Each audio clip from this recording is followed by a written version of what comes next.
mempersembahkan serial Sandiwara Radio Misteri Mak Rompang. Misteri Mak Rompang. Misteri Mak Rompang.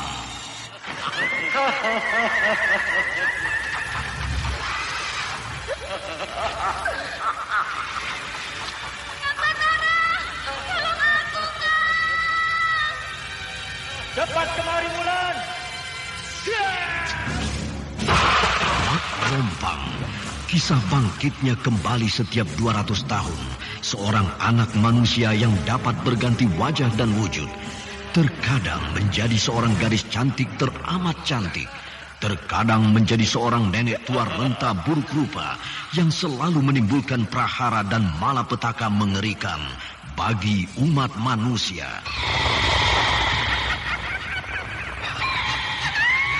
Bahaya, kita dalam bahaya. Sudah, cepat tinggalkan tempat ini. Tunggu Kamira, aku mau menutup warung dulu. Jangan pikirkan warungmu, pikirkan nyawamu. Hei, menjauh. Tuk Tunggal bilang menjauh. Takut itu berawa panas. Tuk Tunggal ada di mana, Wira?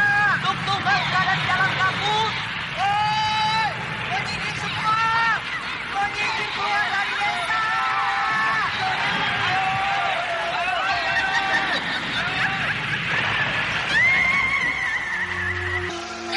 Kang Batara bicara sungguh-sungguh. Iya, karena saya mencintaimu, Wulandari. Mak Rompang diselingi pula tawa ria penuh canda serta kisah cinta kasih yang penuh dengan liku-pilu kehidupan dari dua insan manusia. Awas di belakangmu, Wulandari.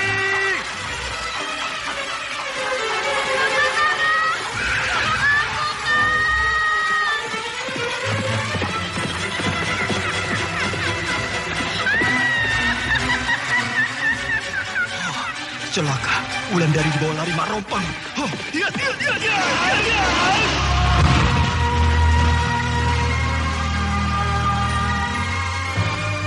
Didukung artis-artis terkenal Ferry Fadli, Yvonne Rose, Anna Sambayon, dan sederet bintang-bintang terkenal lainnya.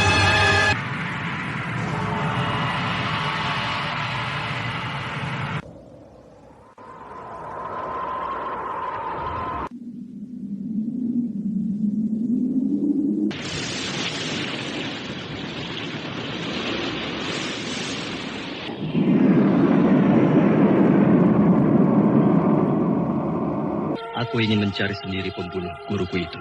Tapi Kanjeng, kami mohon supaya Kanjeng tetap berada di dusun Panggalau ini.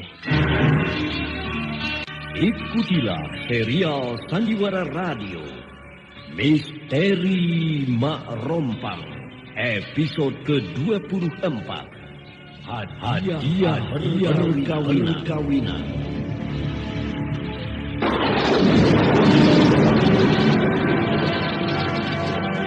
Naskah karya Asmadi Syafar, teknik dan montase Iman Adyaswara, dengan sutradara Denny Denhas.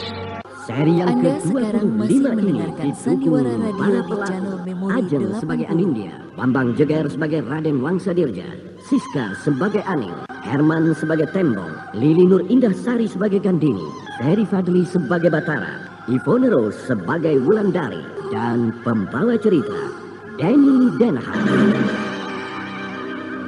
Pada kisah yang lalu diceritakan, Tembong akhirnya sampai di puncak Gunung Dempo, tempat bekas istrinya Aning tinggal. Aning sudah beberapa lama menjadi petapa di sana, sehingga Tembong pun akhirnya juga memutuskan ingin menjadi petapa. Namun ketika Tembong melihat bekas istrinya itu, Tembong masih tersentak karena kecantikan Aning masih tersirap di balik baju petapanya. Sementara itu Anindya dan bekas dayang pengasuhnya di kerajaan atas angin masih berusaha mencapai puncak Gunung Dempo. Mereka berjalan siang malam untuk menghindari kerajaan Raden Wangsadirja dan Gandini. Akhirnya Anindya sampai juga ke puncak Gunung Dempo. Kau ada di sini kembali, Tembong? Iya, karena aku sudah memutuskan untuk jadi seorang petapa. Sudah tetapkah putusanmu itu? Sudah. Kenapa kau putuskan untuk jadi petapa? Karena inilah jalan terbaik untuk menghabiskan sisa hidupku, Anindya. Apakah kau tidak menyesal nanti? Aku sudah memikirkan lama sekali. Sehingga inilah keputusan terbaik bagiku. Bahkan aku sudah minta izin pada Den Ayu Kandini untuk tidak tinggal di Tegalsari lagi. Kalau begitu saya akan sampaikan padamu bahwa tempat pertapaan bagi kaum laki-laki di sebelah sana, bukan di sini. Pergilah sebelum kabut turun menjelang sore nanti. Karena tempat pertapaan itu akan kau tempuh setengah hari perjalanan dari sini. Iya, namun aku masih ingin melepaskan lelah di sini karena aku belum sempat tidur tadi malam. Kau belum tidur semalaman? Belum, karena aku tidak bisa tidur. Kanjeng Rana Dewi, orang yang mengejar Kanjeng Rana sudah dekat. Kanjeng Rana tidak bisa menghindar karena mereka sudah melihat Kanjeng Rana Dewi, namun mereka tidak melihat saya. Karena saya memang tidak akan bisa dilihat oleh siapapun kecuali oleh Kanjeng Rana Dewi sendiri. Anindya, Raden Wangsa Dirja datang. Raden Wangsa Dirja yang mengejarku sudah sampai kemari. Kenapa dia sendiri? Mana yang seorang lagi? Anindya. Raden Wangsa Dirja ramah sekali. Dia tersenyum padaku. Hati-hati Kanjeng Rana. Raden Wangsa Dirja tidak bermaksud baik terhadap Kanjeng Rana Dewi. Perlu apa Raden menyusul saya kemari? Silakan duduk Raden. Oh, kau juga di sini rupanya, Aning. Betul Raden. Kalau milik pakaian yang kau kenakan, kau tentu sudah menjadi seorang petapa. Betul Raden Wangsa. Bahkan sudah lama saya menjalani hidup seperti ini. Kalau jalan seperti ini yang kau lakukan, itu terserah padamu. Asal jangan kau bujuk istriku ini untuk memilih jalan yang kau pilih sekarang ini. Rupanya Anindya sudah menjadi istri Raden Wangsa. Kau tidak usah terkejut, Aning. Perempuan secantik Anindya tentu pantas menjadi istriku. Bukankah begitu? Betul Raden. Nah, ayo Anindya, kita kembali pulang. Kita akan menuju kerajaan Dharmasraya. Kita akan memulai hidup baru. Maaf Raden Wangsa, saya tidak bisa ikut Raden. Karena tempat inilah tujuan hidup saya selanjutnya. Maksudmu?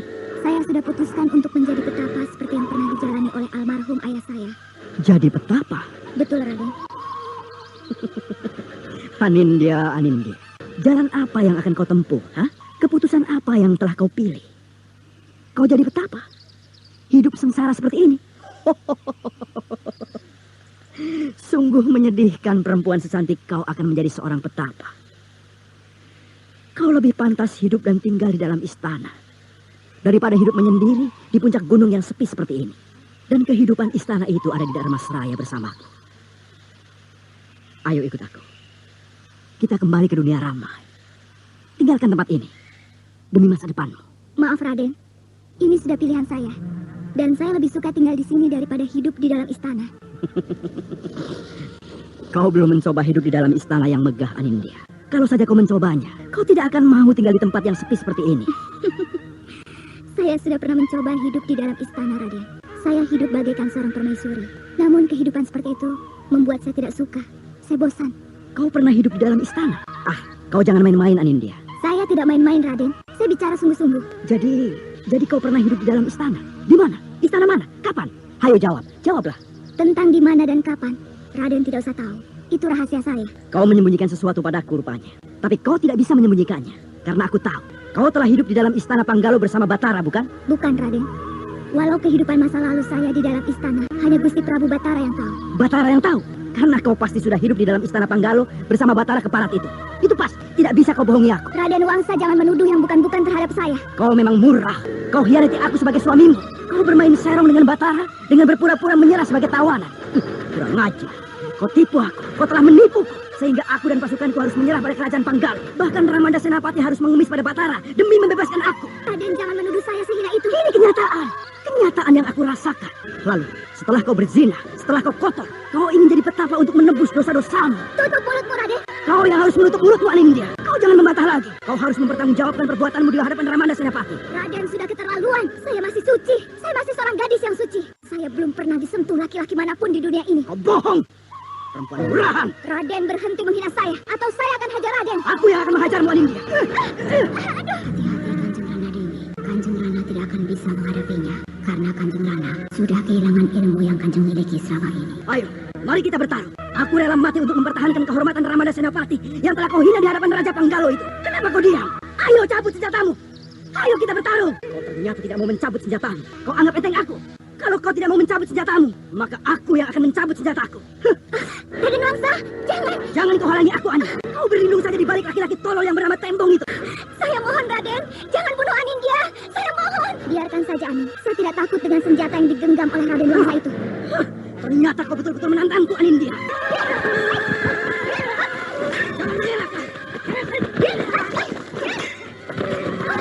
Bajuku robek. Kanjeng tidak akan bisa menghadapi Raden Wangsa. Kanjeng sudah tidak segesit dahulu lagi.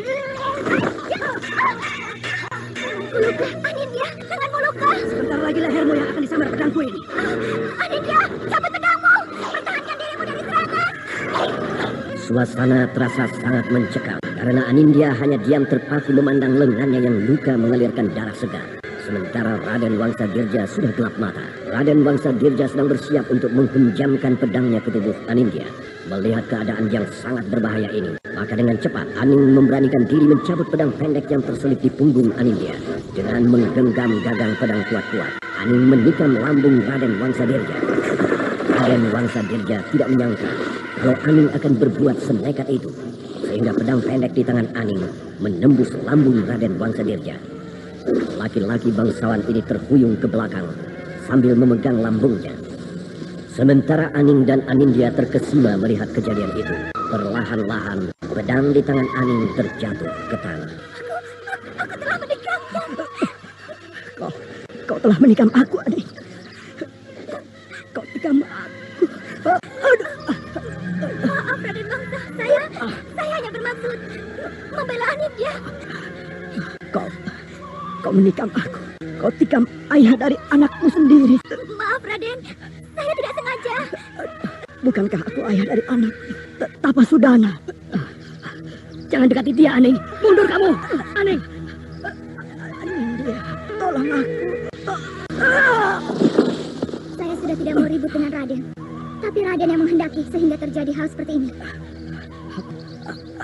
Aku sangat mencintaimu, Anindya. Itu sebabnya aku menyusulmu kemari. Tapi kau tidak tahu. Maaf, Raden Wangsa. Saya tidak pernah mencintai Raden. Tapi kau istriku, Anindya.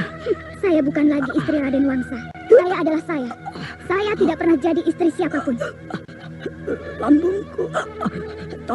Tolong bangku aku, Anindya. Tolong. Aku mohon untuk yang terakhir kali. Jangan sentuh dia. Gandini, ya, aku mau bunuh suamiku, Anindya. Gandini, jangan kau apa-apakan dia. Dia tidak salah. Akulah yang bersalah. Aku akan balas kekejaman ini, Raden Wangsa Dirja. Jangan, Den Ayu. Saya yang salah, bukan Anindya. Hukumlah saya. Kau juga akan aku hukum, Aning. Tapi nanti, aku akan menghukum perempuan yang tidak tahu diri ini lebih dulu. Dan aku akan hukum kalian dengan kerisku ini. Kau Wulandari, pantas kau berani menangkis seranganku. Kau ingin membunuh orang yang tidak mau meladenimu. Itu sebabnya aku menghalangi seranganmu. Rupanya kau bernyali besar untuk datang kemari. Apakah kau belum jera ketika aku mengalahkanmu beberapa waktu yang lalu? Tentu aku belum jera, Gandini. Karena aku ingin membalas kekalahanku terdahulu padamu. Mari kita berhitung di puncak Gunung Dempo ini, Wulan. Dengan peraturan, tidak ada orang yang ikut campur dalam perkelahian ini. Begitu juga dengan pendampingmu, Raja Panggalo itu. Sejak tadi, dia berdiri mengawasi aku dari sudut tebing itu. Aku tidak akan ikut campur dalam urusan kalian. Kecuali bila kau berbuat curang seperti yang terjadi beberapa waktu yang lalu terhadap kekasihku. Sudah! Jangan banyak bicara, Pak Batara. Mari kita bertarung. Jangan kau bertarung dulu. Urus dulu suamimu Raden Wangsa Dirja. Tampaknya dia akan bicara padamu. Hah? Raden Wangsa. Jangan kau bertarung. Kita di pihak yang kalah.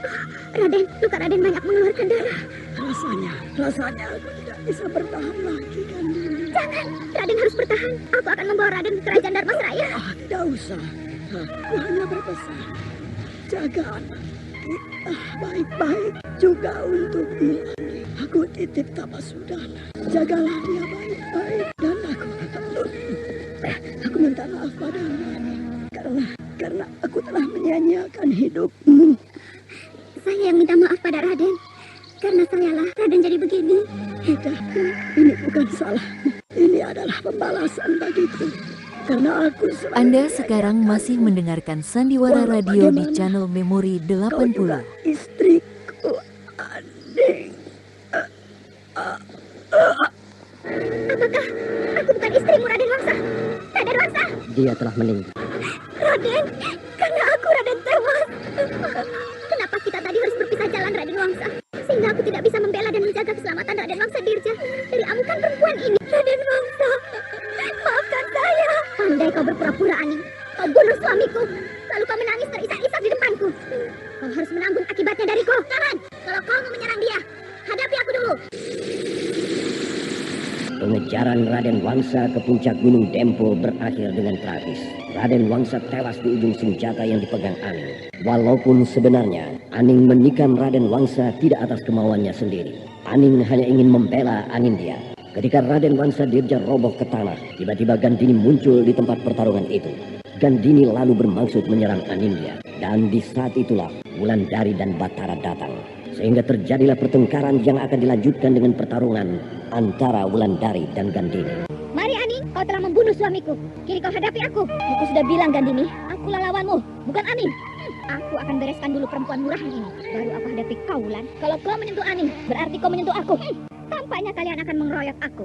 Kalian banyak, sedangkan aku sendiri. Tidak ada yang akan mengeroyokmu, Gandini. Hadapi aku. Atau kau takut? Kalian ingin membunuhku di puncak gunung ini? Seperti yang dialami oleh Raden Wangsa Dirja? Baik, kini kau mau pertarungan ini di mana? Aku mau pertarungan ini di bawah sana, di kaki Gunung Dempo ini. Ayo. Kalau pertarungan mau dilangsungkan di sana, itu lebih baik Gandini. Sehingga kita bisa mengusung mayat Raden Wangsa Dirja ke bawah sana. Ternyata kalian curang. Apa kecurangan kami? Kalian ciptakan kabut yang tebal ini, sehingga aku tidak bisa melihat jalan turun ke bawah. Lalu aku dan mayat suamiku akan jatuh ke dalam jurang. Kau jangan mengada-ngada, Gandini. Aku tidak mengada-ada. Dan aku tahu, ini perbuatan Batara. Dia lepaskan ilmu sihirnya di sekitar tempat ini, sehingga turun kabut tebal yang menutupi jalan. Maafin Ayu Gandini. Kabut ini bukan ilmu sihir Kakang Batara. Tapi ini memang kehendak alam. Aku tahu hal ini, karena sehari-hari aku tinggal di puncak gunung ini. Diam kamu! Baik, kalau kau curiga, aku dan Tembong yang akan mengusung mayat suamimu. Ayo Tembong, mari bantu aku.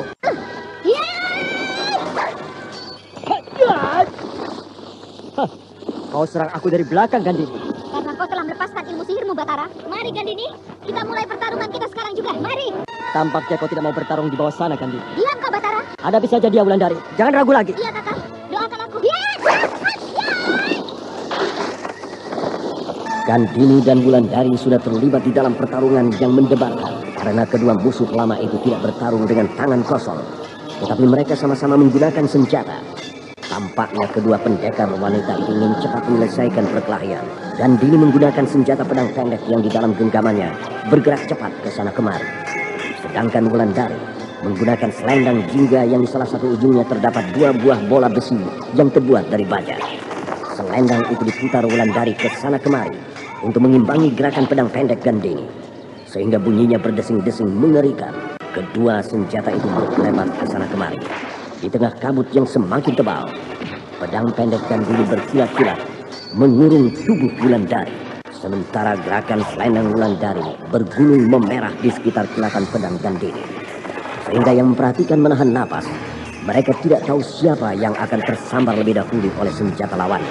Ketika gerakan Gandini merendah, maka kilatan pedangnya tampak menyambar kaki Wulandari. Namun dengan cepat, Wulandari mengulur selendangnya ke arah pedang Gandini. Sehingga terdengar bunyi besi yang beradu. Suara itu keras sekali. Semua orang menahan napas ketika terdengar suara besi patah. Maka Gandini melompat keluar arena pertarungan. Kini tampak Gandini hanya memegang gagang pedangnya saja. Karena pedangnya sudah patah dan jatuh ke tanah. Sementara Wulandari masih utuh selendangnya. Tidak ada yang robek sedikit pun. Kenapa kau ikatkan selendangmu di pinggang? Rasanya tidak kesatria kalau lawan sudah tidak punya senjata. Sedangkan aku masih memegang senjataku. Kau terlampau menganggap enteng aku, Wulandari. Kau memang bukan lawan yang berat bagiku, Gandini. Apalagi cuaca semakin gelap karena kabut. Sehingga tidak pantas kalau aku membunuhmu dengan senjataku ini. Nih, rasakan! Ya! Awas, Wulan! Aku kena. Sebilah belati menggores di lengan kanan. Untung belati itu tidak tepat mengenai lengan. Lemparan belatinya cepat sekali. Mana dia? Aku tidak melihat sosok tubuhnya di sini. Kau harus diam dulu. Kau harus hati-hati dengan serangan gelapnya. Apalagi kabut ini tebal sekali, sehingga sulit melihat lawan. Aku harus balas, Kakang Batara. Kalau kau berani susul aku ke bawah, kita bertarung di sana. Tapi kalau kau tidak datang, berarti kau sudah mati. Akan aku susul dia. Tahan, Wulan. Jangan susul dia. Kenapa, Kakak? Berbahaya. Dia sudah jauh berlari ke bawah. Sedangkan kabut semakin tebal. Kau tidak akan tahu di mana lawanmu berada. Sebaiknya kita tunggu sampai kabut ini hilang. Apalagi dia mengatakan bahwa kalau kau tidak menyusulnya, berarti kau sudah mati. Aku curiga dengan kata-katanya itu. Itu kan hanya gertakannya saja, Kakang Batara. Mungkin juga iya, mungkin juga tidak. Kabut ini masih terus turun. Biasanya kabut ini akan hilang selepas sore hari nanti. Tentu malam nanti kita baru bisa turun ke bawah. Tidak apa-apa, karena nanti malam bulan dalam purnama. Cahayanya pasti akan terang sekali. Aduh. Kenapa, Wulan? Bekas goresan belati ini terasa semakin sakit. Mari aku lihat. Aduh. Belati itu mengandung racun. Lukamu mulai membiru. Tunggu. Belati itu mengandung racun. Lukaku ini semakin sakit. Pasti itu makna kata-katanya tadi, Wulan. Kalau kau tidak muncul juga ke bawah, maka kau tentu sudah mati. Pasti lukamu ini yang dia maksudkan. Kurang ajar. Apakah dia pikir semudah itu untuk membunuhku? Mari, Kakak. Kita istirahat di dalam gubukku sambil mengobati luka Kakak itu. Iya. Kau harus cepat-cepat mengatur napas, Wulan, sebelum racun itu menjalar ke seluruh tubuhmu. Kakang Batara tidak usah khawatir. Aku membawa obat penawarnya. Aning yang diiringi oleh Batara, Wulandari, Anindya dan Tembong berjalan menuju gubuk pertapaan. Di sana Wulan cepat mengeluarkan bubuk penawar racun dari kantongnya. Lalu ia meminum bubuk itu. Dan dengan cepat Wulan melakukan semedi sambil mengatur napas, menghambat gerak racun yang sedang bekerja di dalam tubuhnya. Muka Wulandari berubah menjadi biru. Sedangkan yang lain menunggu dengan perasaan cemas. Dan selang beberapa lama, Wulandari memuntahkan cairan hitam. Lalu mukanya perlahan-lahan kembali cerah. Melihat kejadian itu, semua yang hadir menjadi cerah pula. Karena itu pertanda Wulandari berhasil melawan racun yang ada di dalam tubuhnya. Wulandari merebahkan diri. Lalu ia tertidur dengan pulas. Tembong, lihat siapa yang datang, Batara. Siapa yang datang, Kakang Batara? Aku belum tahu, Wulan. Tapi aku yakin pasti orang Sunan Gandini untuk menyelidiki keadaan. Biar aku yang hadapi. Anda tidur saja, sekarang Wulan. masih Kau harus mendengarkan istirahat. Biar Sandiwara Tembong yang nemuin Radio mereka. di channel Siapa Tembong? Memori 80. Ada 4 orang prajurit Gandini. Dia disuruh datang kemari untuk mengambil mayat Raden Wangsadirja. Dan juga mereka ingin bicara langsung denganmu, Batara. Baik, akan aku temui.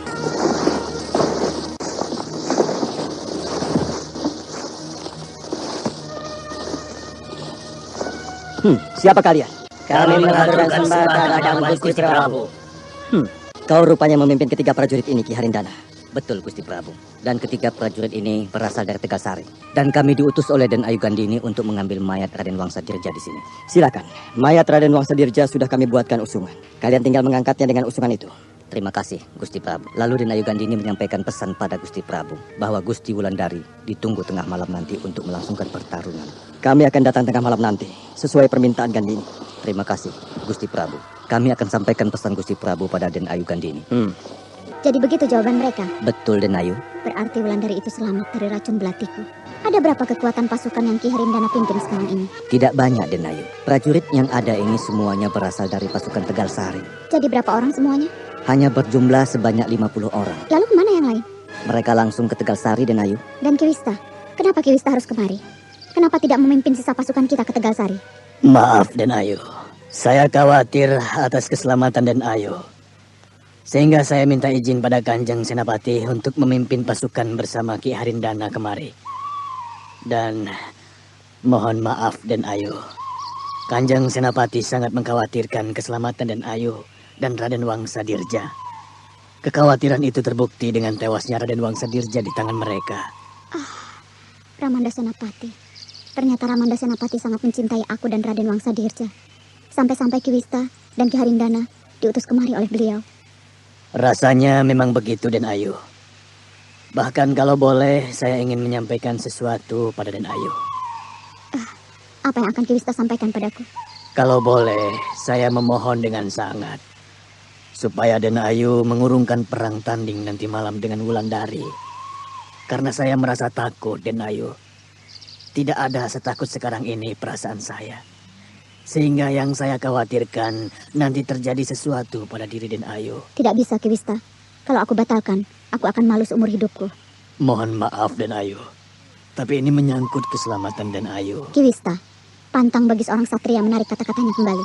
Mohon maaf, Den Ayu. Kali ini saya betul-betul mengharap. Kiwista tidak usah khawatir.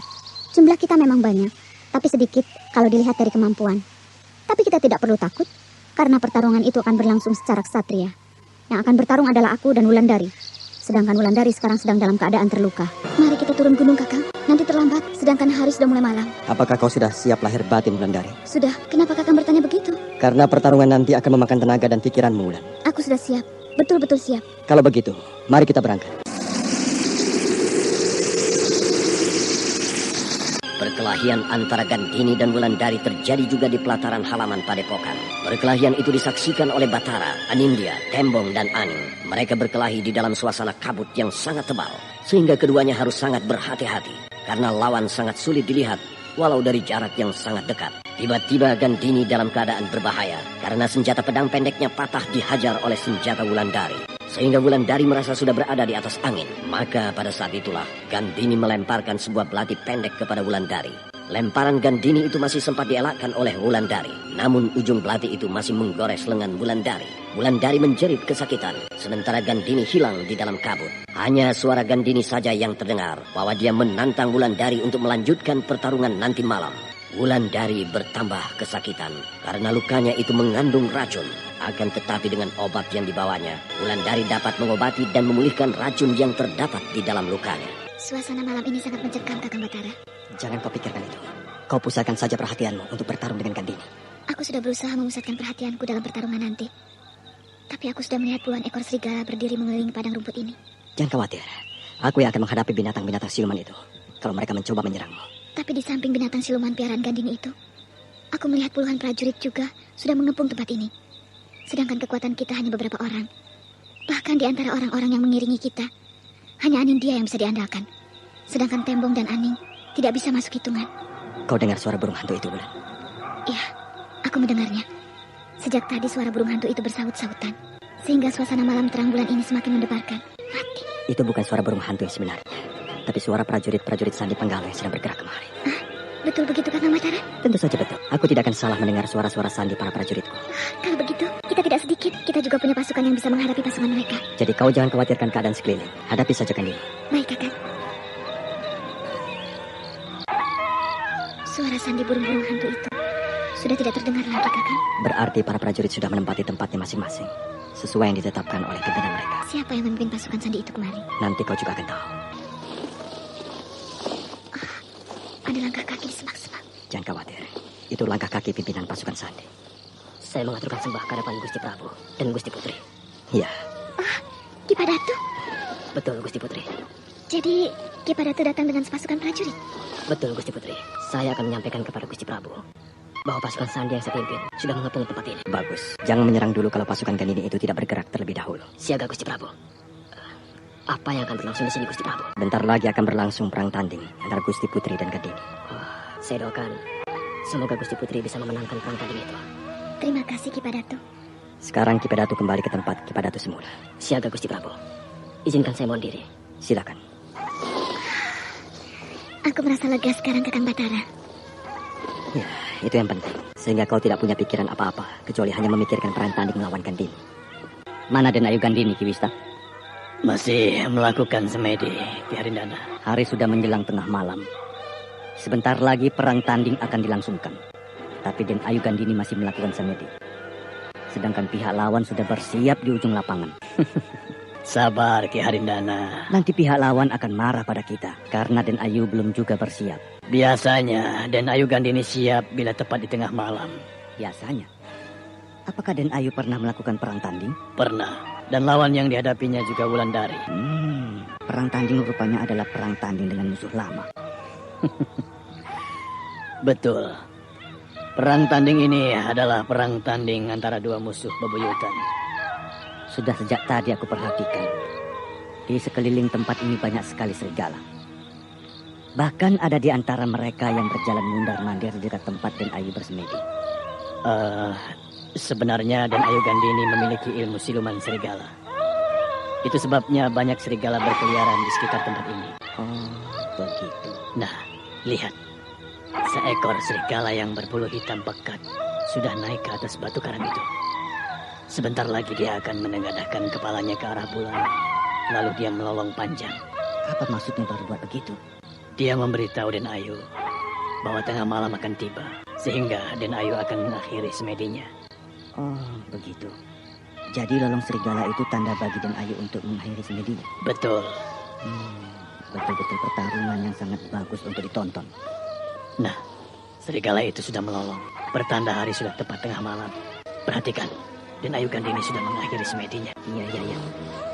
Aku jadi bertambah semangat untuk menyaksikan perang tanding yang sebentar lagi akan dimulai. Nah, Kiwista, Den Ayu Gandini sudah bersiap akan memasuki tempat perang tanding. Apakah semua senjata Den Ayu sudah Kiwista siapkan? Den Ayu sudah membawa sendiri senjata-senjata yang diperlukannya. Oh, begitu. Betul-betul suatu perang tanding yang perlu diikuti dengan cermat. Pasti lawan Den Ayu akan kewalahan menghadapi ilmu Den Ayu Gandini nanti. Tapi lawan Den Ayu bukan perempuan sembarangan, Ki Harindana. Dia sangat sakti. Mungkin belum ada tandingannya saat sekarang ini. Wulandari itu tidak lebih hebat dari Anindya, bukan? Yang aku tahu Wulandari itu mungkin sama hebatnya dengan Batara. Aku tidak percaya. Nanti saja kita lihat. Den Ayu sudah melangkah dengan mantap ke dalam arena perang tanding ini. Wulandari juga sudah melangkah ke dalam arena perang tanding ini. Kalau memperhatikan langkah kaki Den Ayu, tampaknya Den Ayu Gandini yakin akan bisa menang menghadapi Wulandari. Aku pun berharap seperti itu. Tapi kenapa perasaanku semakin tidak karuan, Ki Harindana? Kiwista takut Den Ayu kalah. Ya. Tentu saja takut. Tapi tidak biasa perasaanku seperti ini.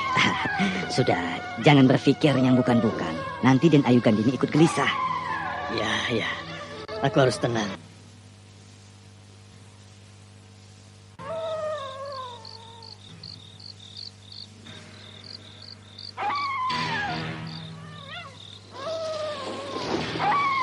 Kedua perempuan yang bermusuhan sejak lama itu sudah berhadap-hadapan di tengah padang rumput yang tidak begitu luas. Angin malam berhembus perlahan di kaki Gunung Dempo. Sedangkan puluhan pasang mata memperhatikan keduanya dengan perasaan berdebar. Namun Gandini tampak sangat tegar menghadapi Wulandari malam itu.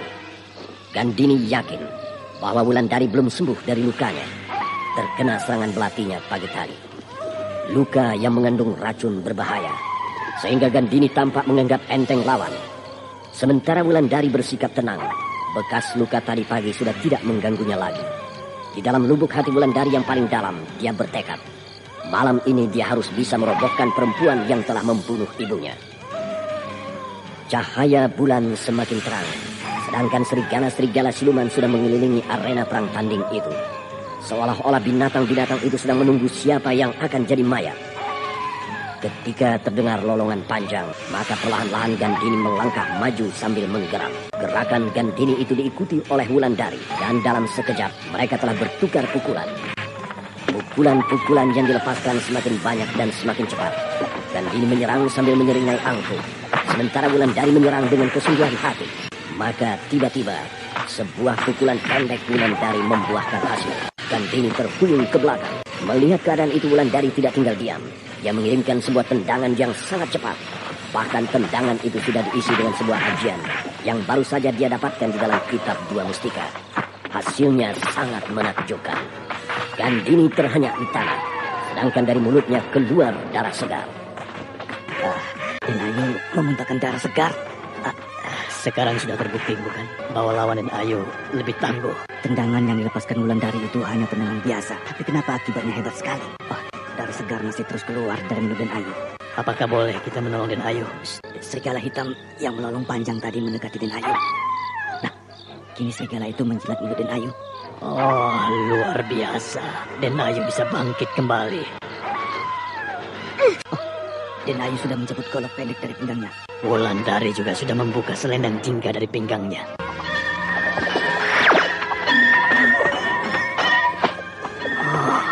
Golok Den Ayu dihajar oleh selendang itu. Di ujung selendang itu terdapat 2 buah bandungan besi baja. Habis kau! Hiat! Hiat! Lepas! Hiat! Anda sekarang masih mendengarkan Sandiwara Radio di channel Memori 80. Gerakan perempuan cantik itu. Oh, Gusti, tolonglah Den Ayu Gandini. Tampaknya Wulandari tidak akan memberi kesempatan untuk Den Ayu bangkit dari tanah. Habis kau! Muka Den Ayu hancur dihajar gandulan besi itu. Betul apa katamu, Kiwista? Wulandari perempuan sakti. Gandini tergeletak tidak berdaya. Tubuhnya bermandikan darah. Namun kembali serigala hitam itu datang menjilat darah yang keluar dari tubuh Gandini. Sampai semua darah yang keluar dari luka Gandini habis dijilatnya. Lalu serigala itu melolong panjang. Dan perlahan-lahan tubuh Gandini berubah menjadi seekor serigala putih yang teramat besar. Wulandari sangat terkejut melihat kejadian itu. Apalagi ketika serigala putih melolong panjang ke arah bulan purnama. Semua yang hadir merasa ngeri. Sedangkan Wulandari menjadi merinding bulu tengkuknya. Bahkan ia tidak tahu apa yang harus dilakukannya.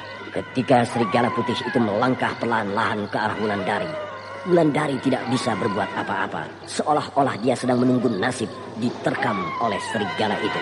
Wulandari, jangan bingung, jangan bingung. Dia berubah menjadi siluman, Kakak. Dia jadi siluman serigala. Tenang, tenang saja. Hadapi dengan tenang. Dari lukanya darah terus mengalir. Bagus, hadapi dengan tenang, Wulan. Sebentar lagi dia juga akan kehabisan darah. Kalau aku mati malam ini, maka kita harus mati sama-sama, Wulandari.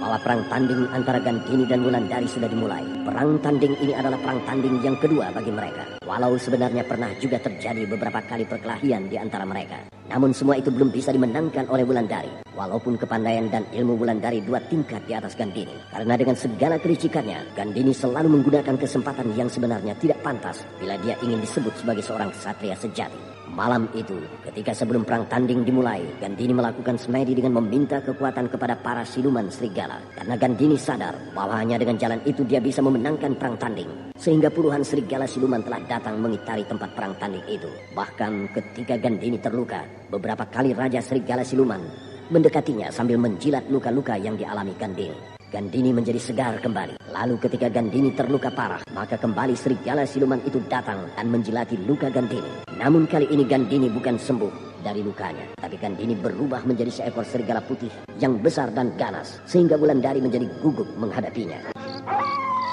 Gusti Prabu, Senopati Kerajaan Dharmasraya bersama pasukannya sedang berada di luar arena perang tanding ini. Mereka mengamati perang tanding ini dengan sesama. Aku sudah menduga hal ini, Ki Padatu. Apakah banyak jumlah pasukan yang dibawanya? Banyak juga, Gusti Prabu. Hanya pasukan kita bisa mengatasi bila mereka melakukan penyerbuan. Bagus. Awasi terus gerak-gerik mereka. Siaga, Gusti Prabu. Saya mohon diri. Apa yang akan dilakukan Gandini yang menjelma menjadi serigala putih ini? Dia hanya diam memandang Wulandari. Sedangkan Wulandari juga diam mengawasi serigala putih ini. Hati-hati, Wulan. Dia bersiap akan menerkammu. Iya, Kakak. Iya. Gesit sekali gerakan serigala ini. Dia cepat berbalik begitu Wulandari dapat menghindari terkamannya. Iya. Dia dapat merobek bajuku. Aku hanya ingin melihat apakah bekas luka tadi siang sudah sembuh. Dan ternyata kau memang hebat, Wulandari. Lukamu sembuh hanya dalam 1 hari. Padahal luka itu mengandung racun yang berbahaya. Tapi malam ini kau tidak akan aku lepaskan lagi. Kau akan tewas dalam terkamanku. Tenang, Wulan. Kulitmu tidak terluka. Jangan gugup. Hei, Batara. Kenapa kau mengoceh terus pada kekasihmu? Apakah kau ingin mengeroyok aku, ha? Jangan hiraukan dia, Wulan. Hati-hati dengan gerakannya, karena dia sangat gesit. Serang, Wulan, serang! Jangan mengelak saja! Serang, Wulandari! Jangan mengelak terus! Lompatan serigala itu berbahaya sekali. Wulandari tidak siap.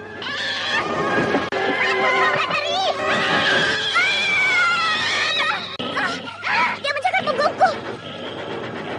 Keadaan Wulandari dalam bahaya. Serigala putih telah berhasil menerkam punggung Wulandari. Dan tampaknya serigala itu tidak bisa lepas dari punggungnya. Seolah-olah Wulandari sedang menggendong binatang jelmaan Gandini itu. Batara tampak cemas sekali. Yang lain pun ikut cemas. Sedangkan orang-orang yang berpihak pada Gandini mulai tersenyum. Karena mereka yakin bahwa Gandini akan dapat melumpuhkan Wulandari. Bahkan mungkin juga membunuhnya. Dalam keadaan yang sangat berbahaya itu, Wulandari mencoba melompat ke udara. Gadis itu berjumpalitan beberapa kali, sehingga dia dan serigala putih terbang ke udara.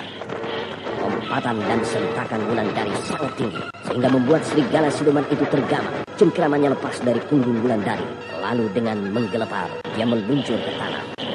Di saat itu Wulandari mencabut belati yang terselip dari pinggangnya. Belati itu terbuat dari kayu cendana, sehingga harum kayu cendana yang menyeruak semerbak di sekitar arena perkelahian.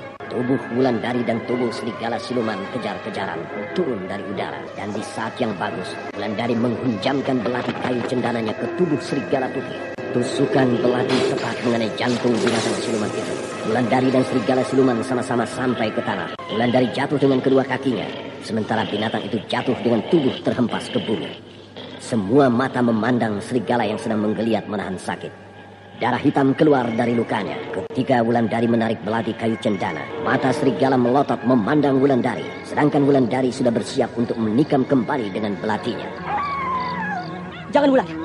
Tusukan pertamamu sudah membuat dia sekarat. Aku ingin mempercepat dia mati, Kakang. Sarungkan belati cendanamu itu. Baik. Sekarang kau perhatikan. Tubuh serigala ini perlahan-lahan mulai berubah menjadi tubuh Gandini kembali. Ternyata dia menganut ilmu siluman serigala. Serigala-serigala yang lain masih menggeram badan kita, Kakak Wulan. Mungkin mereka marah melihat kawan mereka sudah aku lumpuhkan, Aning. Hei, pergilah kalian. Karena dia sudah kembali ke wujudnya sebagai manusia.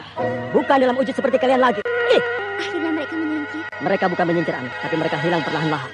Iya, Gusti Prabu. Den Ayu, saya akan mengobati luka Den Ayu. Percuma, Ki Wista. Luka ini tidak akan bisa sembuh karena dia telah menikahku dengan kayu cendana. Lalu Den Ayu, bagaimana? Aku tidak tahu, Ki. Tapi mungkin suratanku harus begini. Ajalku akan sampai. Den Ayu, bertahanlah. Bertahanlah. Den Ayu akan sembuh. Saya akan merawat Den Ayu. Tidak ada yang bisa merawatku, Ki Wista. Lukaku ini ditembus oleh senjata kayu cendana yang telah diberi ramuan dari kerajaan atas angin. Itu senjata pemunah ilmu yang dimiliki Pak Rompang. Jadi bagaimana Den Ayu? Tidak ada jalan lain, Ki. Saya harus terima kenyataan ini. Dan Kak Wulandari, kau telah membalaskan kematian ibumu.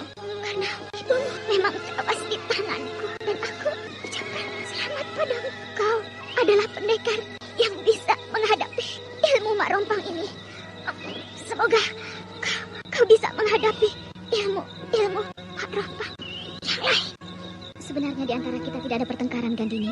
Kalau saja kau tidak memulainya sejak kita sama-sama tinggal satu desa dulu. Ya, aku salah. Aku terlampau bernafsu untuk menguasai dunia. Dan aku minta maaf kalau kau menderita oleh seranganku tadi. Tentu kau mau memaafkan aku, Gandini. Dia sudah meninggal. Den Ayu. Kenapa Den Ayu pergi begitu cepat? Kenapa Den Ayu tinggalkan saya sendiri? Biarkan Den Ayu pergi, Ki Wista.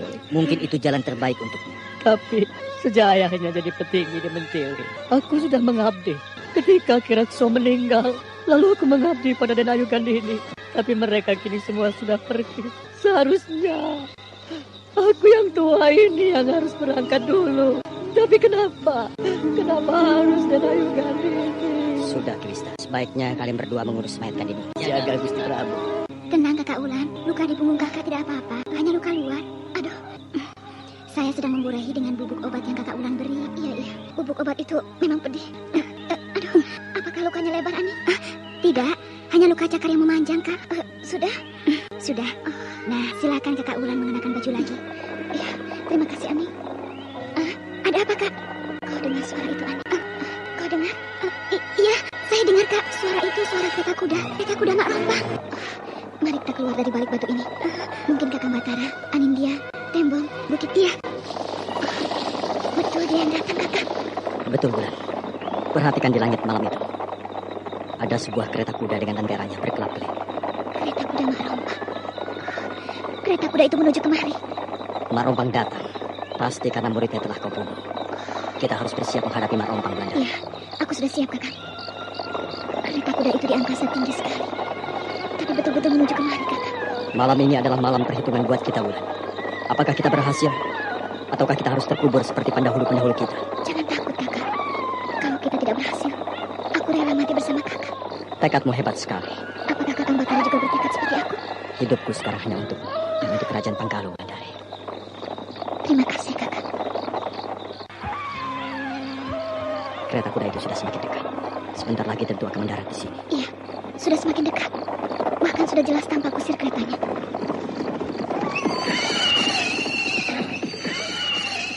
Kereta kuda Mak Rompang sudah berhenti di arena perang paling ini, Belanda. Betul, Kakak. Kau siap? Siap. Mak Rompang turun dari kereta. Dia memakai jubah hitam yang panjang. Dia melangkah ke tengah arena. Iya, Kakak. Dan kini dia berhenti di tengah-tengah arena perang tanding ini.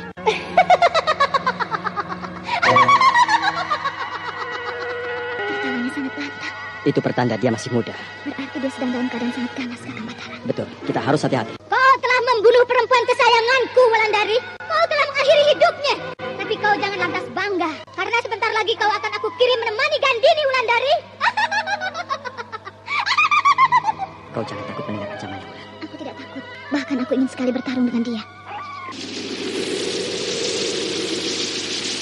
Perang tanding antara Wulandari dan Gandini berlangsung menegangkan. Apalagi setelah Gandini dapat mendesak Wulandari. Bahkan Gandini langsung berubah bentuk menjadi seekor serigala putih.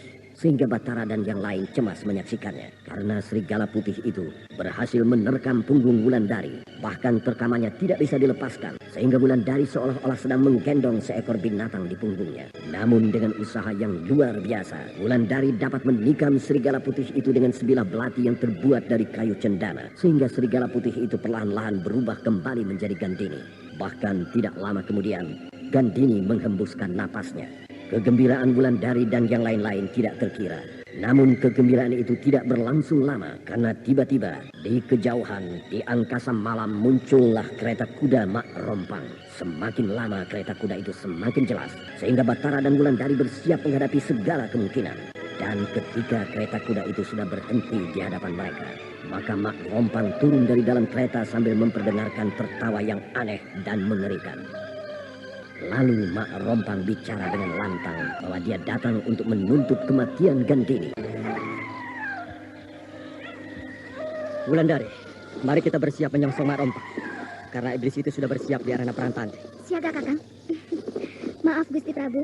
Bolehkah saya menyumbangkan tenaga? Maksudmu, kau akan ikut dalam perkelahian ini, Anindya? Betul sekali, Gusti Prabu. Sejak tadi saya sudah melihat perjuangan Gusti Wulandari. Sehingga saya merasa malu kalau harus Gusti Wulandari lagi yang akan menghadapi Mak Rompang. Sehingga saya ingin menggantikan Gusti Wulan untuk menghadapi Mak Rompang. Apalagi Gusti Wulandari baru saja terluka dalam perang tanding tadi. Jangan, Anindya. Perkelahian ini harus kami hadapi berdua. Tapi Gusti Prabu, saya sudah merasa menjadi orang yang berada di pihak Gusti Prabu. Apa salahnya? Saya menyumbangkan tenaga saya. Bahkan saya rela berkorban nyawa demi tegaknya keadilan. Terima kasih atas sikapmu ini, Anindya. Maaf, Gusti Prabu. Saya memotong pembicaraan Gusti Prabu. Saya rela berkorban nyawa karena saya sudah tidak ada gunanya hidup di dunia ini. Sehingga demi kebahagiaan Gusti Prabu berdua, saya rela diri saya menjadi tumbal. Karena saya tahu, menghadapi Mak Rompang bukanlah main-main. Nyawa tentu yang jadi taruhannya. Dirimu banyak gunanya di dunia ini, Anindya. Percayalah, namun menghadapi Mak Rompang bukanlah dendammu, tapi dendam kami berdua. Dendam nenek moyang kami, sehingga kami harus menghadapinya. Ini kewajiban kami yang telah ditanamkan oleh nenek moyang kami sejak lama, sejak dahulu kala. Tapi Mak Rompang bukanlah musuh Gusti Prabu berdua saja kini. Namun sudah menjadi musuh seluruh penduduk bumi Panggalo, bahkan juga musuh seluruh penduduk bumi Dharmasraya. Sehingga saya merasa berkewajiban untuk menyumbangkan tenaga menghadapinya. Biarlah kami berdua yang menghadapinya, Anindya. Percayalah bahwa malam ini kami akan memenangkan perkelahian melawan Mak Rompang. Saya khawatir. Apa yang kau khawatirkan, Anindya? Bila Gusti Prabu berdua kalah dalam perkelahian nanti. Andai pun kami kalah, tentu kami akan mati, Anindya. Ya, kematian itu yang saya khawatirkan, Gusti Prabu. Penduduk Panggalo akan kehilangan pemimpin, sedangkan Gusti Prabu masih diperlukan oleh penduduk Panggalo. Ya, andai aku mati, andai Wulandari juga mati di dalam perkelahian nanti, maka tampuk pimpinan kerajaan Panggalo aku serahkan padamu. Gusti Prabu masih bermain-main di dalam hal yang sangat penting ini. Aku tidak main-main. Aku bersungguh-sungguh. Kau lihat, semua yang hadir di sini menyaksikannya. Apakah kalian sudah selesai berunding? Atau sedang membicarakan siapa di antara kalian yang akan mati di tanganku lebih dulu? Kami sudah siap menghadapimu, Mak Rompang. Mari kita mulai pertarungan ini. Menyingkirlah, Anindya. Jangan khawatirkan kami. Baik, Gusti Wulandari. Berhati-hatilah. Iya, untung saja Kanjeng Rana tidak menghadapi Mak Rompang. Kalau tidak, Kanjeng Rana akan mendapat bahaya. Kau rupanya ada di dekatku, Dayang. Saya tidak pernah beranjak dari samping Kanjeng Rana Dewi sejak kemarin. Kenapa kau bilang bahwa aku akan mendapat bahaya bila menghadapi Mak Rompang, Dayang? Karena Mak Rompang sekarang sedang dalam keadaan sangat ganas, Kanjeng. Dia sedang berada di puncak ilmunya. Sedangkan Kanjeng Rana Dewi sudah tidak mempunyai ilmu apa-apa lagi. Aku hanya ingin memberikan sumbangan tenaga, Dayang. Hanya itu. Kalaupun aku mati, maka itulah sumbanganku untuk kesejahteraan penduduk Panggalo. Kanjeng Rana tidak akan bisa mengatasi Mak Rompang. Dia bukan tandingan Kanjeng Rana Dewi sekarang. Majulah kalian menjemput ajal. Perkelahian sudah akan dimulai, Dayang. Semoga Gusti Prabu dan kekasihnya bisa menghadapi Mak Rompang, Kanjeng Rana Dewi. Mari, sama-sama kita doakan mereka. Ingat, Wulandari, semua jurus yang akan kita pergunakan menghadapi Mak Rompang ini adalah jurus-jurus yang ada di dalam kitab Dua Mustika. Berarti kita akan bertempur sambil bercumbu mesra, Kakang Batara? Betul, Wulandari. Di depan orang banyak ini, iya. Itu tuntutan jurus yang ada di dalam kitab Dua Mustika, Wulandari. Dan kita tidak punya pilihan lain kecuali melakukannya. Baik, Kakang. Aku siap melakukannya. Hei, Anda sekarang masih mendengarkan Sandiwara Radio di channel Memori 80. Harus kami hadapi berdua, Mak Rompang. Karena kami berdua punya dendam lama terhadapmu. Rupanya kalian takut padaku, ha? Sehingga harus turun berdua sekaligus. Berdua menghadapimu itu lebih berarti, Mak Rompang. Supaya kau cepat sirna dari muka bumi ini. Mari kalian maju orang-orang sombong. Mak Rompang sudah berdiri di tengah-tengah arena perang tanding dengan pangkunya. Seolah-olah semua yang hadir di tepi padang rumput itu akan ditelannya semua. Jubah hitam yang dikenakannya bergerak perlahan-lahan ditiup angin malam. Sedangkan tongkat berkepala burung gagak digenggamnya kuat-kuat. Sementara Batara dan Wulandari maju bersama. Mereka melangkah ke tengah arena dengan berpegangan tangan. Semua yang hadir menjadi heran melihat sikap mereka. Seolah-olah mereka bukan sedang menghadapi lawan, tapi seperti sedang menikmati cahaya bulan purnama sambil bergandengan mesra. Dan yang hadir di tepi padang rumput itu tidak tahu bahwa itulah jurus pertama yang dipelajari Wulandari dan Batara di dalam kitab Dua Mustika. Mak Rompang terkesima melihat lawannya melangkah maju tanpa peduli. Maka Mak Rompang langsung menghajar dengan tongkat burung gagaknya. Wulandari dan Batara hanya menundukkan kepala sambil berjalan terus mendekati Mak Rompang. Mak Rompang terkejut karena serangan pertamanya tidak mengenai sasaran, sehingga Mak Rompang membentak keras sambil mengayunkan tongkat. Maka ratusan burung gagak datang keluar dari ujung tongkat Mak Rompang. Burung-burung itu langsung menyambar Batara dan Wulandari. Semparan burung-burung gagak itu bagaikan burung yang kelaparan, ganas dan membabi buta. Batara dan Wulandari terpaksa berhenti melangkah untuk meladeni musuh-musuh mereka.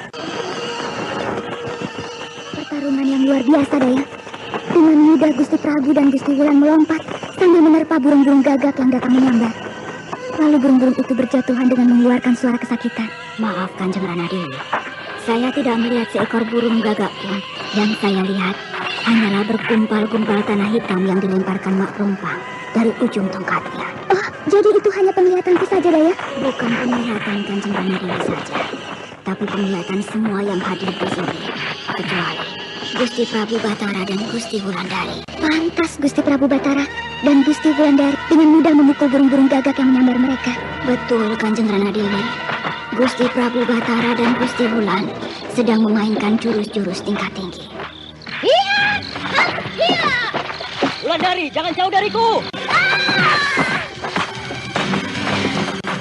Gusti Wulan terkena pukulan Mak Rompang. Itu karena Gusti Wulan lupa bahwa dia harus selalu mesra dengan Gusti Prabu.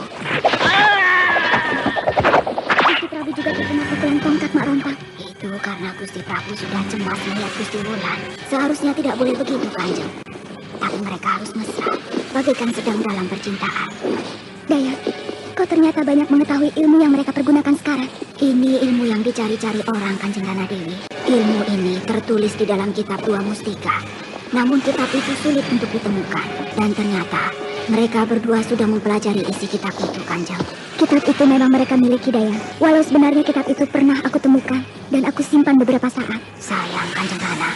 Kitab itu bukan jodoh Kanjeng Rana Dewi, sehingga harus lepas kembali. Batara dan Wulandari sama-sama tersungkur ke tanah karena mereka lupa pada hal yang paling utama, yaitu bertempur sambil memadu cinta. Mereka kini saling mencemaskan keadaan kekasihnya, sehingga dengan mudah Mak Rompang menghajar mereka dengan tongkat burung gagak. Mak Rompang melihat keadaan itu, maka tanpa membuang waktu lagi, Mak Rompang menghajar Wulandari dengan kekuatan penuh. Arah ujung tongkat Mak Rompang adalah ubun-ubun Wulandari. Wulandari hanya bisa menahan napas sambil memandang sendu pada Batara.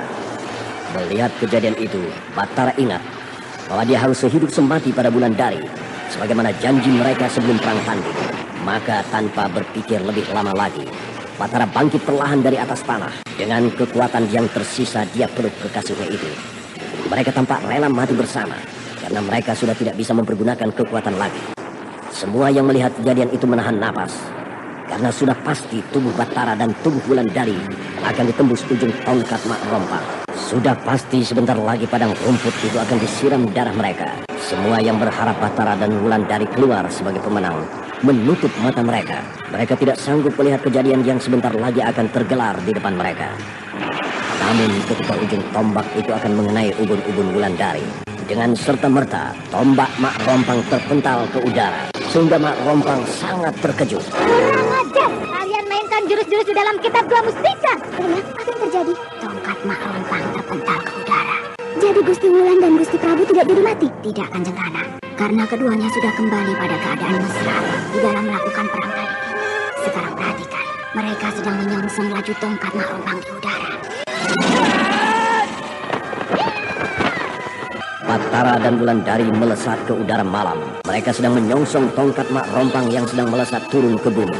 Lalu ketika keduanya tinggal beberapa jarak lagi dari tongkat itu, keduanya menekuk lutut dan tangan disilangkan di dada. Berarti keduanya sedang siap menyergap tongkat yang datang menderas. Melihat keadaan itu, Mak Rompang tidak tinggal diam. Dia tidak mau tongkatnya dilumat oleh Batara dan Wulandari. Lalu Mak Rompang pun melesat ke udara. Namun Mak Rompang tidak dapat mendahului sepasang kekasih itu, karena tongkat Mak Rompang sudah dijepit Wulandari. Sementara Batara menghajar dengan satu pukulan pendek. Tongkat itu patah dua, lalu jatuh ke tanah. Mak Rompang terkesima. Dengan cepat dia lancarkan serangan ke arah Wulandari dan Batara. Namun keduanya tampak bergandengan di udara sambil tersenyum. Lalu dengan cepat kaki mereka diluruskan ke depan. Maka tidak ayal lagi, tubuh Mak Rompang terhenyak ke tanah, terkena tendangan Batara dan Wulandari.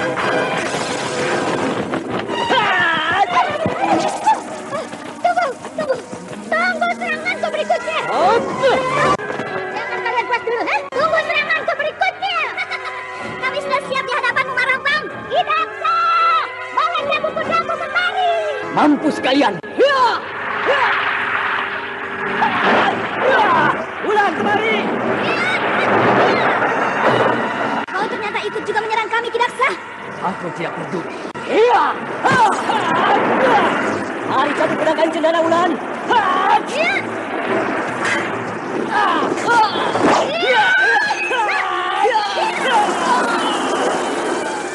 Mak Rompang! Jangan serang lagi, Wulan. Dia sudah sekarat. Kusir perintah Mak Rompang itu hangus terbakar karena tusukan dua bilah pedang kayu cendana. Tubuh Kidaksa sudah hangus dan perlahan-lahan hilang dari muka bumi ini. Kalian bunuh kusir keretaku, ha? Indah sekali Kanjeng Rana Dewi. Mereka berdua bergerak bagaikan sepasang kupu-kupu yang sedang bercinta. Sementara Mak Rompang marah sekali melihat sikap mereka.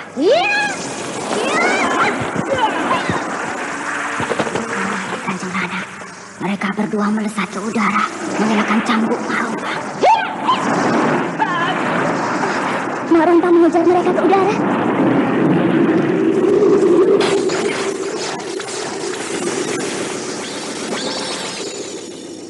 Mak Rompang datang ke tempat arena perang tanding antara Wulandari dan Gandini. Mak Rompang datang ke sana untuk menuntut kematian Gandini, yang mayatnya masih tergeletak di tepi padang rumput itu. Maka dalam waktu yang singkat, sudah terjadi pula perkelahian antara Mak Rompang melawan Wulandari dan Batara.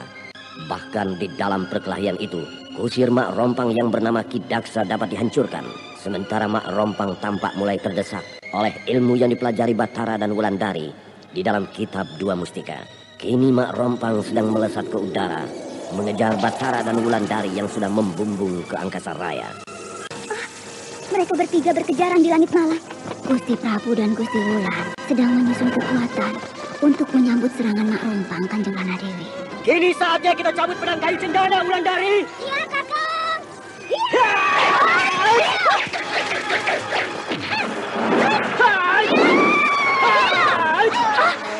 Mak Rompang kena daya. Kena, Kanjeng Rana Dewi. Leher Mak Rompang berhasil mereka tebas. Ayah, lawan aku. Serang terus aku. Jangan dekati. Jangan dekati kepala Mak Rompang itu, Anindya. Kakang Batara mau yang mana? Aku badannya saja, Wulan. Kau kepalanya. Baik. Hah? Akan kalian apakan aku? Badanmu akan aku tusuk dengan pedang kayu cendana ini, Mak Rompang. Dan kepalamu akan aku tusuk dengan pedang kayu cendana aku ini, Mak Rompang. Lalu akan kami kubur terpisah. Jangan bunuh aku. Jangan singkirkan aku. Aduh, ampuni aku. Ampuni aku. Aku akan ikut perintahmu selama-lamanya. Tolong. Aduh. Kasihanilah aku, Wulandari. Kasihanilah aku, Batara. Ayo, Wulan. Jangan sampai tubuhnya dan kepalanya berdekatan. Mari kita laksanakan. Iya, Kakang.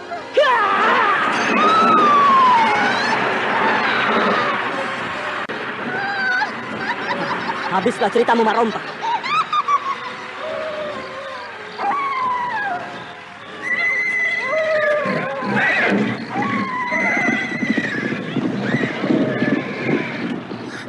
Luar biasa. Kereta kuda sudah Mak Rompang pun ikut sirna dan hilang di dalam cahaya bulan purnama ini. Selesai tugas kita, Kakang Batara. Oh, jadi Mak Rompang betul-betul sirna dari muka bumi ini, Gusti Prabu? Betul, Anindya. Asal kepala dan tubuhnya kita kuburkan terpisah. Di mana kepalanya ini kita kuburkan, Kakang Batara? Kita kuburkan di sini. Sedang tubuhnya kita kubur di puncak Gunung Dempo. Ayo. Mari kita gali kuburannya. Ayo. Tembong! Iya, Gusti Prabu. Kenapa kau diam saja? Ayo, bantu Wulandari membereskan mayat Mak Rompang ini. Maaf, Gusti Prabu. Saya masih takut melihat mayat Mak Rompang itu. Penakutmu itu tidak hilang-hilang dari dulu. Iya. Kau lebih penakut dibandingkan perempuan. Lihat Anindya, Aning dan Wulandari. Mereka tidak ada rasa takut sedikit pun. Tapi... Mak Rompang tidak akan menggigitmu. Mak Rompang sudah mati. Iya.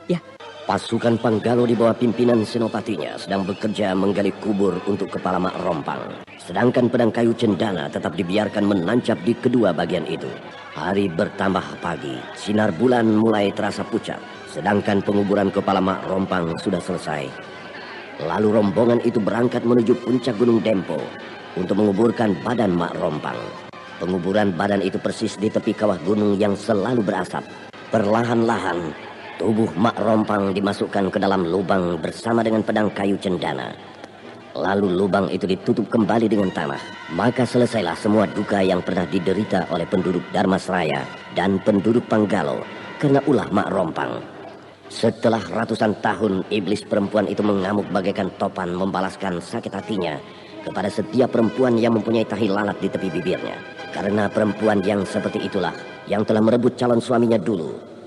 Bahkan bukan itu saja, dia menghancurkan desa beserta penduduknya, melumat setiap orang yang mencoba menghadangnya. Kini wajah-wajah yang berdiri di tepi kubur Mak Rompang tampak ceria, tampak cerah, kecuali Wulandari dan Batara. Kedua kekasih itu mata mereka merah menahan tangis.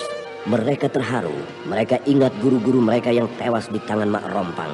Mereka ingat kedua orang tua mereka yang tewas karena ketamakan murid-murid Mak Rompang. Begitu banyak korban jatuh yang tidak bisa mereka bendung sebelumnya. Kini selesai sudah. Hari sudah berangkat pagi. Matahari sudah terbit di ufuk timur. Kesunyian puncak Gunung Dempo diusik oleh gerakan cepat dan tangkas di sudut lain. Semua memandang ke arah gerakan itu datang.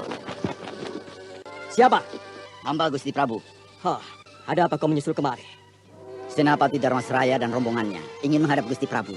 Hamba dan pasukan hamba tidak memberi izin pada mereka sebelum Gusti Prabu berkenan menerima. Biarkan dia menemuiku di sini. Siaga Gusti.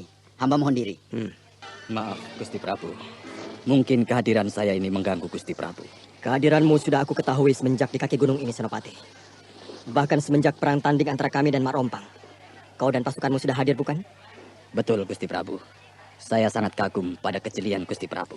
Lalu apa tujuanmu datang menghadapku, Senopati? Saya bermaksud untuk mengambil mayat anak saya dan menantu saya, Gusti Prabu. Iya, anak dan menantumu tewas di tangan orang-orangku. Karena itu kesalahan mereka. Tapi apakah kau akan membalas kematian mereka berdua kepada kami? Tidak, Gusti Prabu. Anak saya, Raden Wangsa Dirja, tewas di tangan Aning. Sebenarnya itu sudah hukum karma yang dijalaninya.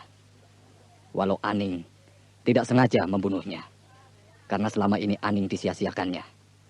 Padahal anak saya Raden Wangsa sudah mempunyai anak hasil perkawinannya dengan Aning. Saya tahu Aning kini merubah hidupnya menjadi seorang petapa untuk menutupi duka hidupnya. Tapi percayalah Aning, anakmu Tapasudana akan aku didik sebagai anakku sendiri. Karena bagaimanapun dia adalah cucu kandungku. Terima kasih Kanjeng Senapati. Jangan panggil aku Kanjeng. Aku adalah ayah suamimu. Berarti aku juga adalah ayahmu sendiri. Terima kasih Ramada Senapati. Kalau saja kau tidak keberatan, maka aku menawarkan padamu untuk tinggal di Dharmasraya sambil mengasuh dan membimbing putramu Tapasudana. Maaf Ramada Senapati, saya percaya bahwa Ramanda lebih mengerti mendidik anak saya Tapasudana. Sedangkan saya tetap memilih untuk jadi pertapa Ramanda Senapati. Saya hanya kirim salam untuk anak saya Tapasudana. Baiklah, kalau itu sudah menjadi pilihan. Lalu Gusti Prabu, saya juga tidak menyesali kematian menantu saya Raden Ayu Laras Kusuma Gandini. Karena hidupnya sudah sesat. Dia sudah menuntut jalan hidup kepada seorang iblis perempuan yang selama ini menghancurkan hidup orang banyak. Dia pantas menerima nasib seperti sekarang ini. Saya menyaksikan sendiri bagaimana Gusti Prabu dan Gusti Wulan menghancurkan iblis perempuan itu. Sehingga saya menaruh hormat setinggi-tingginya kepada Gusti Prabu berdua. Ternyata Gusti Prabu memang pantas menjadi Raja Panggalo. Gusti Prabu adalah seorang raja yang sakti dan dikjaya. Sedangkan Gusti Wulan juga tidak kalah saktinya. Sehingga rasanya kalau saya tidak lancang, Gusti Wulandari sangat cocok untuk mendampingi Gusti Prabu sebagai permaisuri Panggalo. 1 bulan lagi, aku dan Wulandari memang akan melangsungkan pernikahan kami. Maka pada pagi hari ini, aku juga mengundang Senopati untuk datang menghadiri perkawinan kami itu. Aku juga mengundang semua yang hadir di sini untuk datang pada hari yang berbahagia itu. Terima kasih, Gusti Prabu. Saya merasa mendapatkan kehormatan besar atas undangan langsung dari Gusti Prabu. Saya akan berusaha datang, Gusti Prabu. Nah, pergilah. Bawalah mayat anak dan menantumu, Senopati. Kuburkan mereka baik-baik. Dan tolong sampaikan salamku kepada Sri Baginda Maharaja Dharmasraya. Terima kasih, Gusti Prabu. Akan saya sampaikan. Saya dan rombongan akan mengundurkan diri dari hadapan Gusti Prabu. Namun sebelum itu, saya menghaturkan sembah yang sedalam-dalamnya ke hadapan Gusti Prabu. Sembahmu aku terima, Senopati. Bagaimana, Wulan? Kita berangkat ke Panggalo sekarang. Maaf, Kakang Batara. Bagaimana kalau kita menginap semalam di pertapaan itu, Kakang? Kenapa begitu? Aku sangat letih setelah menghadapi 2 perang tanding yang melelahkan, Kakang Batara. Tapi bukankah pertapaan itu hanya untuk perempuan? Kakang, aku tidur di tempat pertapaan perempuan. Sedangkan Kakang bisa tidur di tempat pertapaan laki-laki di sebelah sana. Baiklah. Kalau begitu besok pagi kita berangkat menuju Panggalo. Aku seolah-olah melihat Nini Jatisuli berdiri di dekat kuburan Mak Rompang. Apakah aku mimpi? Kau tidak mimpi, Wulan. Kemarilah. Nini Jatisuli. Tunggu, Nini. Aku akan ke sana. Tidak mimpi. Aku sedang dalam keadaan sadar. Aku bangga padamu, Wulan. Dan juga bangga pada Batara. Karena kalian sudah melaksanakan tugas kalian dengan sangat baik. Kalian telah menghancurkan Mak Rompang. Sehingga dia sudah sirna untuk selama-lamanya dari dunia ini. Dia tidak akan gentayangan lagi mencari korban. Itu semua berkat bantuan Nini Jatisuli kepada cucu ini. Kau jangan sedih, Wulan. Sebentar lagi kau akan jadi pengantin. Kau sudah menemukan jodohmu. Semoga hidup kalian bahagia nanti. Saya sedih, Nini. Saya rindu pada Nyi Sepi. Wulan, Nyi Sepi juga bangga kepadamu. Hanya saja dia tidak bisa datang karena tempatnya jauh di alam sana. Bahkan Ki Mujur juga kirim salam untukmu dan juga untuk Batara. Mereka semua bangga. Semua terharu atas kehebatan kalian. Terima kasih, Nini. Wulandari, malam ini, hari ini adalah hari terakhirku muncul ke dunia fana ini. Kini aku sudah puas. Aku akan pergi untuk selama-lamanya, Wulan. Pesanku, simpanlah kitab 2 mustika baik-baik. Karena kitab itu banyak gunanya bagimu kelak. Dan pandai-pandailah kamu menjaga dirimu. Semoga kamu hidup bahagia bersama Batara. Karena laki-laki itu adalah pilihanmu yang paling tepat, Wulan. Jangan tinggalkan saya, Nini. Jangan tinggalkan saya. Wulan, hidup adalah pertemuan dan perpisahan.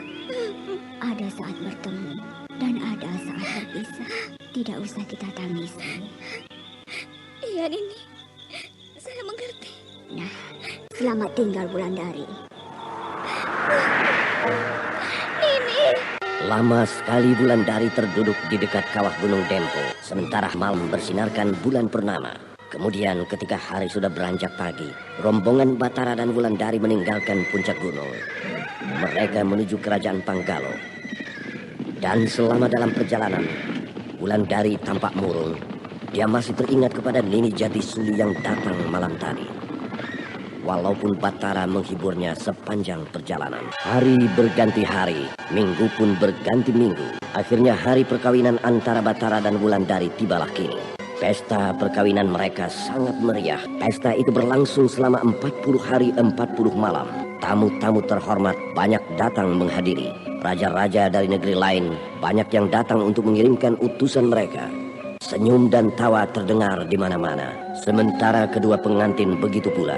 Walau sebenarnya di dalam hati Batara dan Wulandari gembira dan sedih bercampur aduk. Karena mereka menginjak perkawinan tanpa dihadiri oleh orang-orang yang mereka cintai. Tidak ada kedua orang tua mereka, tidak ada pula guru-guru mereka, dan tidak ada orang-orang yang mereka kasihi menyaksikan pesta perkawinan yang sangat meriah itu. Walau pesta itu bertaburan keindahan sebagaimana layaknya pesta pernikahan seorang raja, namun tampaknya kedua mempelai sudah bertekad untuk menempuh masa datang. Mereka selalu berpegangan tangan, bagai tidak terpisahkan lagi. Maaf Gusti Prabu, tamu-tamu terhormat masih banyak berdatangan. Tentu Kirimas, karena hari ini baru menginjak hari ke-10 pesta perkawinan ini. Sembah hamba ke hadapan Gusti Prabu berdua. Sembahmu aku terima, Akiluma. Hamba mengucapkan selamat atas pernikahan Gusti Prabu dan Gusti Wulandari. Terima kasih. Kakang, bukankah itu raja dari negeri hilir? Oh, betul istriku. Bahkan besok pagi, Sri Baginda Maharaja Dharmasraya akan datang menghadiri pesta perkawinan kita ini. Raja-raja yang datang itu membawa hadiah perkawinan yang menakjubkan aku, Kakang. Sehingga aku kadang-kadang berpikir, apakah mereka tidak rugi memberikan hadiah semahal itu? Itu pertanda persahabatan mereka dengan kita, istriku. Tapi hadiah perkawinan yang paling mahal bagimu adalah kematian Mak Rompang. Tentu Kakang Batara. Dan hadiah perkawinanku yang paling mahal untuk Kakang Batara juga adalah kematian Mak Rompang. Iya, tentu istriku. Pendengar yang berbahagia, dengan berakhirnya seri ke-30 episode ke-24 ini, berakhirlah sudah cerita serial Mak Rompang. Cerita yang penuh dengan ketegangan dan kadang-kadang mengerikan. Cerita yang penuh dengan liku-liku percintaan, perebutan kekuasaan, ketamakan dan kemunafikan. Namun akhirnya kemenangan tetap berada pada kebenaran. Dipersembahkan oleh Denhas Adia Suara, bekerja sama dengan PT Sinar Effendi Murni, produsen tablet obat kuat Aladina, obat terlambat bulan Menpas Kapsul, tablet obat kuat dan pegal linu Duta Rema, dan jamu godok Cap Gorilla. Terima kasih atas perhatian Anda. Sampai jumpa.